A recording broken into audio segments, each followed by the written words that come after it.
Hi, it's Chris from Stamp Blessings, and today is video number 2 in my All About Stenciling. So in case you missed it, last night I talked about the supplies that you would need for stenciling.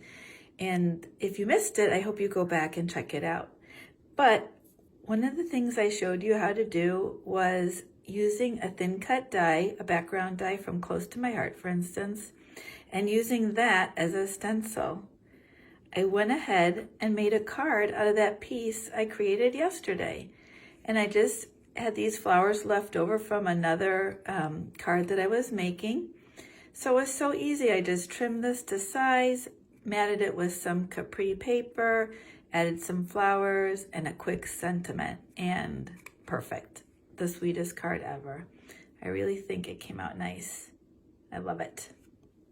So tonight I thought I'd show you a little bit more about stenciling one layer stencils. And for this I have the cloud die that was part of the Floating by bundle. So you can buy this stamp set right now from Close to My Heart through October 31st. And you have the option of buying it with a thin cut cloud die, and also the 3 can come together with a stencil. So tonight I'm going to go ahead and show you about stenciling. Now, one thing I will caution you about is keeping track of your stencils. These are the other stencils that came with my different kits because I bought the whole bundle. So I have the dragonflies and these little kind of teardrop shapes. Well, I spent about 45 minutes looking for this stencil tonight in my craft room, and I'm still missing the bag of stencils that I made from my Cricut. So once you have stencils together, keep them together in a bag or some sort of system. Maybe you're going to start a folder and then know where you put them. That's huge. To get ready for my card tonight, I went ahead and I've already pre-scored this piece of cardstock because I want a top fold. And I'm going to go ahead and I'm going to lay my stencil on. And during yesterday's video, I shared how I really like the new Close to My Heart masking tape. And the key is, if it's not releasing easily, go ahead and microwave it just for 30 seconds, or 10 seconds actually, 10 seconds. And it's going to make a big difference. So I am going to go ahead and lock this down because I don't want this stencil to move while I'm creating. Another important thing I told you about yesterday is the craft mat, because that allows you to come off of the paper and stencil on. And I'm going to go ahead and use this Distress Oxide ink, which is the tumbled glass, and I'm using a brush. And I'm going to just come on off the paper and then come on lightly. And I don't want my clouds too dark, so I'm going to just first go over a light coverage, and then maybe I can come back and hit some of them a little bit darker. I want to leave room for a sentiment on the bottom and some paper, so I'm not going to do it too heavy. What's nice about this cloud stencil versus the whole thin cut die is that I can put the clouds just where I want them. So with the thin cut die, they're going to be there and you don't really have an option of moving them around. So now I can have these 5 really pretty clouds, and look at how quick and easy that is. So off camera, I prepped my little fox that's going to be floating by. And I still managed to get a little bit ink on the side, so later on I can trim that off. And one thing I didn't talk about last night that I want to mention really quickly now is the stencil. If you need to clean it off in between projects, I really like our stamp chamois for that. So I can just wipe it really quickly and it's going to come off super fast. And I want to make sure that my mat is clean too, so that I don't get any extra ink on my card. So I'm going to lay my stencil aside, putting it with the bag so I don't lose it. And here is the fox that I've pre-colored. So I'm kind of thinking about, I want him there. And I have some bright little papers that I've picked out in advance that I'm thinking about putting along the bottom. And then I talked about creating my own stencil, and what I did for this one is I stamped my balloon on some overhead plastic. We used to use these in the Army for sure for doing presentations. I stamped it with StazOn and then I cut out the circle. So now I can just go ahead and put my balloon there, and I'm gonna match up my little stencil. And this one I'm gonna just hold. So for this one here, I think that I'm gonna use the Tim Holtz little applicators. And this is a new one. So it's gonna take me a few minutes to get a little bit ink on. I'm gonna first try the lighter pink and then see if I need to go for a darker pink. I'm gonna hold that in place. I'm just gonna swirl around and come in from the sides. And come in here. I want to remember to leave like a little bit of a white area for the balloon highlight. I'm gonna come in and swirl it around. So it gives it a really nice soft look. And I think balloons are easy to overcolor, but they look so pretty when they're soft like this. So this sponge, this round sponge especially, kind of keeps me from over coloring it. I'm gonna just come in a little bit, try and get a little bit on that bottom, twisting it, and now I moved it, but I think that it's okay because I really like how that looks.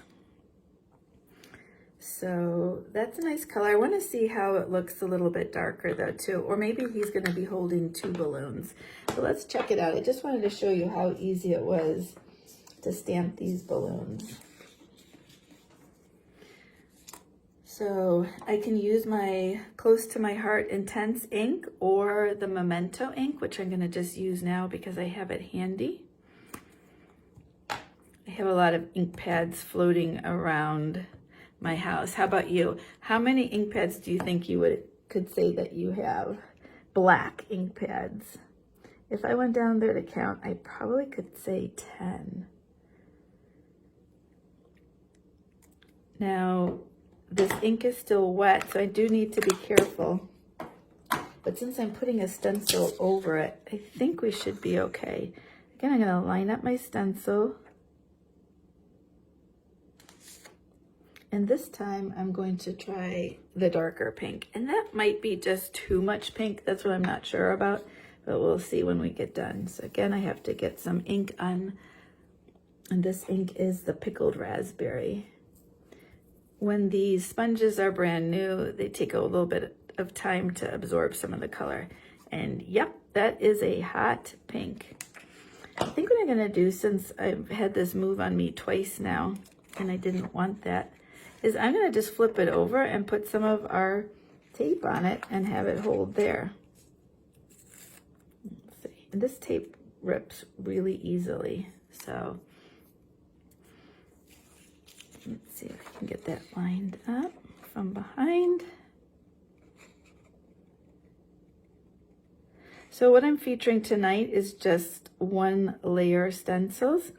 Tomorrow night I'm going to be showing you using multiple layers of stencils. Okay, and there we go. I'm going to hold that down. I'm going to hope that that holds a little bit better. I think it does. Yeah. So you can see sometimes you do have to practice a little bit, but I don't really need to add any more ink because I have plenty of it on there. And I got a little bit less white than I wanted in the center, but this time at least my balloon didn't move, so I'm happy about that. So I'm going to just peel it off, put my stencil aside, and now begin to build my card. Now, if you have a lot of ink on your hands, that's where the stamp chamois from Close to My Heart comes in handy too. I really like that I can just kind of clean it up. I was looking at other colors, which I have all over my hand now. Luckily, none of that went on the card. To keep my area clean and not pick up any other, I'm gonna move away that. And now I'm just gonna go ahead and glue this card down. And I'm thinking I might wanna put a sentiment on. This paper is from the Valentine's paper last year. So I'm working my way through paper scraps yet. But it's fun to pull out old papers and keep using them up. Give it just a little nice trim to make it pop. And you can always cut my card down. Now I want to kind of lay out these balloons, and he could easily hold two. Since my light one is a little bit prettier, I'm going to layer that on top. And I was envisioning a sentiment here. And the floating by, it's got a lot of really great sentiments. Sending birthday wishes, wishing you a happy day, floating by to say hi, or make a wish. And let's see what one would fit in there. I think the make a wish fits in just fine right there.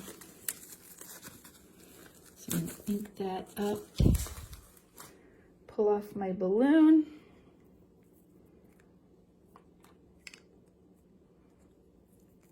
I think I've already used this one before, but if you've never used your Close to My Heart stamp for the first time, you want to go ahead and season it. And to do that, you can just rub it against your skin.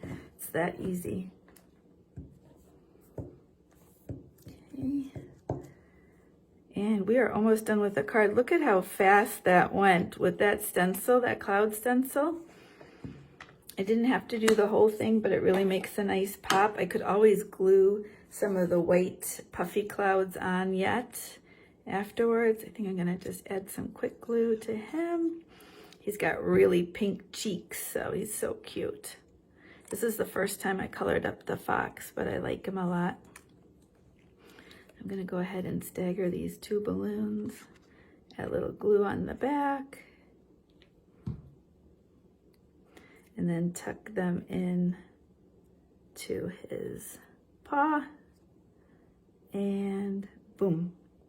So again, if I wanted a little bit more dimension, I could definitely add a couple of puffed up white clouds on foam, and that would be fun. I think I would add one here and one there just to give it some dimension.